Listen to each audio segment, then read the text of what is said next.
Hello बच्चों।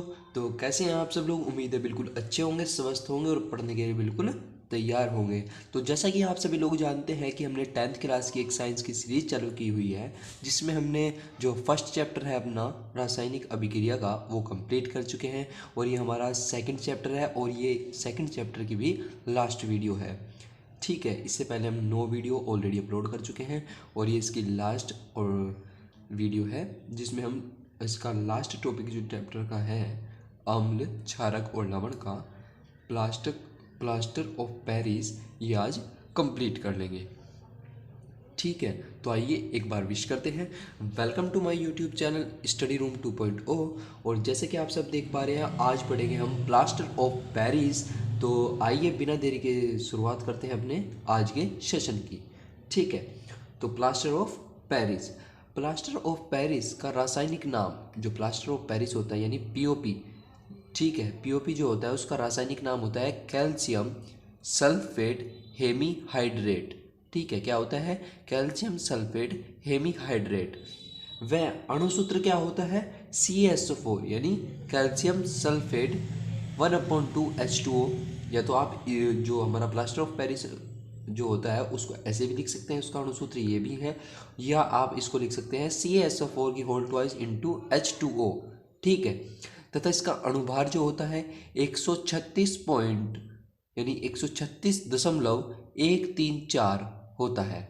ठीक है, उसके बाद जल कैल्शियम सल्फेट हाइड्राइड हाइड्रेट अर्थात जिप्सम को, जो जिप्सम होता है हमारा, उसको हम 120 डिग्री सेल्सियस पर गर्म किया जाता है। यदि हम जिप्सम को 120 डिग्री सेल्सियस पर गर्म कर दे तो निर्जलीकरण द्वारा प्लास्टर ऑफ पेरिस का निर्माण होता है। तो हम अगर पहले तो जिप्सम का जो होता है 120 डिग्री सेल्सियस पर उसको गर्म कर दे और फिर उसका निर्जलीकरण कर दे तो हमारा क्या निकल जाएगा? Plaster of Paris. तो आइए आपको इस अभिक्रिया के दौरान आपको बताते हैं कि कैसे इसका निर्माण होता है। तो सबसे पहले क्या लेंगे हम? जिप्सम। ठीक है, यानी CaSO4 इंटू 2H2O, ये हो गया हमारा क्या है? जिप्सम। ठीक है, अब इसको हम क्या कर देते हैं? 120 डिग्री सेल्सियस पर गर्म कर देते हैं। ठीक है, हमने क्या कर दिया? 120 डिग्री सेल्सियस पर ये गर्म कर दिया। तो क्या बन के क्या आएगा हमारा? प्लास्टर ऑफ पेरिस यानी CaSO4 इंटू 1/2H2O प्लस निर्जलीकरण हो गया तो इसका 3/2H2O। ठीक है, ये हमारा क्या बन गया? POP यानी प्लास्टर ऑफ पेरिस। ठीक है, आइए इसके रासायनिक गुण को देखते हैं। ठीक है, तो पहला रासायनिक गुण क्या है? ऊष्मा का प्रभाव। जिप्सम को 120 डिग्री सेल्सियस से अधिक गर्म करने पर, यानी अगर हमने 120 डिग्री सेल्सियस से अधिक गर्म कर दिया तो हमारा क्या अभिक्रिया प्राप्त होती है? CaSO4 में बदलता है। यह क्या है? कैल्शियम सल्फेट में बदल जाता है तथा निर्जलीकरण बाद में क्या हो जाता है? निर्जलीकरण हो जाता है। ठीक है, आइए इस जो ये हमारी ऊष्मा का प्रभाव है, आइए इसको भी हम एक अभिक्रिया के दौरान आपको समझाते हैं। ठीक है, तो देखिए सबसे पहले हम क्या लेंगे? हम लेंगे जो हमारा प्लास्टर ऑफ पेरिस है। ठीक है, यानी CaSO4 इंटू, नहीं सॉरी, हाँ ये ले लेंगे हम पूरा। CaSO4 हो गया होल ट्वाइस, ठीक है, इंटू H2O, ये ले लिया हमने, ये वाला फॉर्मूला ले लिया अब की बार जो हमने प्लास्टर ऑफ पेरिस का दिया है। ठीक है, जब हम इसमें क्या करते हैं? 120 डिग्री सेल्सियस से अधिक गर्म करते हैं।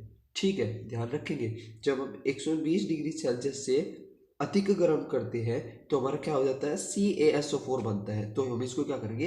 120 डिग्री सेल्सियस से अधिक गर्म करेंगे, से अधिक। ठीक है, गर्म करने पर जब हमने इसको 120 डिग्री सेल्सियस से अधिक गर्म किया तो हमारा क्या बन गया? CaSO4। ठीक है, 2 सामने आ गया, CaSO4 प्लस H2O, ये हमारा निर्जलीकरण भी हो गया। हमारा क्या प्राप्त हुआ हमें? CaSO4 यानी कैल्शियम सल्फेट ठीक है। और ये हमारा क्या है, पीओपी, पीओपी यानी प्लास्टर ऑफ पेरिस, ठीक है। उसके बाद आता है हमारा जल से क्रिया, ठीक है, ये हो गया हमारा जल से क्रिया। प्लास्टर ऑफ पेरिस जल से क्रिया करने पर, जब हम उसकी जल से क्रिया करते हैं तो ऊष्मा उत्पन्न होती है, ठीक है। क्या होता है, ऊष्मा भी उत्पन्न होती है और वह शीघ्र ही जिप्सम में बदल जाता है। जो हमारा प्लास्टर ऑफ पेरिस है, जब हम उसे जल से क्रिया कराते हैं तो उसमें से ऊष्मा निकलती है और जिप्सम बन जाता है। इस क्रिया को प्लास्टर ऑफ पेरिस का जमना भी कहते हैं, ठीक है। आइए इसको भी एक अभिक्रिया के दौरान आपको दिखाते हैं, ठीक है। जैसे कि CaSO4 की होल ट्वाइस इंटू H2O, ये हमने क्या ले लिया, प्लास्टर ऑफ पेरिस। जब हम इसकी जल से क्रिया करा दें, 3H2O जल से क्रिया करा देते हैं तो हमारा क्या बन जाता है, जिप्सम, ठीक है। क्या में बदल जाता है वो, जिप्सम में, तो जिप्सम बन जाएगा 2CaSO4 इंटू, माफ कीजिएगा, इंटू 2H2O, ये हमारा क्या बन गया, जिप्सम। ये हमारा क्या हो गया, जिप्सम बन गया, ठीक है। तो यानी जब हम पीओपी, ये हमारा पीओपी है, पीओपी है, और जब हम इसकी जल से क्रिया करते हैं तो ऊष्मा निकलती है तथा जिप्सम बन जाता है, ठीक है। आइए इसके उपयोग देख लेते हैं, ठीक है। उपयोग क्या होते हैं, शल्य चिकित्सा में प्लास्टर करने में। जब आपने देखा होगा कि जब हड्डी टूट जाती है या कुछ भी दुर्घटना के दौरान आपकी हड्डी टूट जाती है तो उसमें क्या करता है, जो हमारा डॉक्टर होता है वो प्लास्टर करता है, तो वही प्लास्टर को पीओपी बोलते हैं, ठीक है। तो यानी शल्य चिकित्सा में प्लास्टर करने में, सजावटी सामान मूर्तियाँ बनाने में, जो मूर्तियाँ हमारी बनती हैं वो भी प्लास्टर ऑफ पेरिस से ही बनती हैं। दीवारों और छतों को सजाने के लिए, जो दीवार होती है उन पे आपने देखा होगा छतों पर कि वो पीओपी करते हैं उनको सजाने के लिए, ठीक है, वो POP he plaster of Paris होती है। अग्निरोधक पदार्थों में भी प्रयोग किया जाता है, जो हमारा अग्निरोधक पदार्थ हुए हैं उनमें भी इसका प्रयोग किया जाता है, ठीक है। उसके बाद हमारा आ जाता है क्रिस्टलन जल और जल योजित लवण, ठीक है। तो आपकी स्क्रीन पर एक चित्र आ रहा है जिस पर हमने एक साइड, जो हमारा लेफ्ट साइड है उस पर लवण लिखे हुए हैं तथा जो राइट साइड है उस पर आणविक सूत्र लिखे गए हैं, ठीक है। जैसे कि आप सब देख पा रहे हैं, जल योजित कॉपर सल्फेट, ठीक है, इसको क्या बोलते हैं, ब्लू विट्रोल, ठीक है। इसका फॉर्मूला होता है CuSO4 इंटू 5H2O, ठीक है। तो ऐसे ही हो जाता है जलयोजित फेरिस सल्फेट यानी ग्रीन विट्रोल, ठीक है, इसका भी सामने फॉर्मूला है। उसके बाद धावन सोडा फिटकरी, ठीक है, इन्हें सभी का जो फॉर्मूला इनके सामने लिखा हुआ होता है। तो इसकी आशंका होती है कि जो बोर्ड एग्ज़ाम है उसमें से इनमें से कोई भी 1 या 2 नंबर में आपको देखने को मिल सकता है, ठीक है। तो आप इसको कॉपी में नोट कर लेंगे, ठीक है।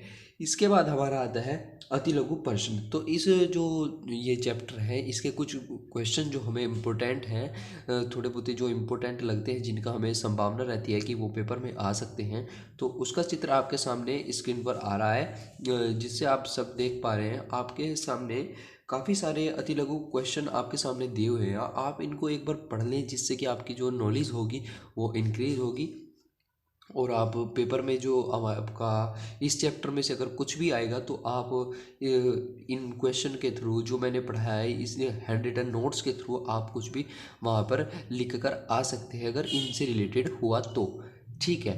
बाकी आप मेहनत करते रहिए, पढ़ते रहिए और अपना प्यार हमारे साथ बनाते रहिए। अगर आपको वीडियो अच्छी लगी हो, लाइक कमेंट शेयर और चैनल को सब्सक्राइब करना ना भूलें। जय हिंद, जय भारत।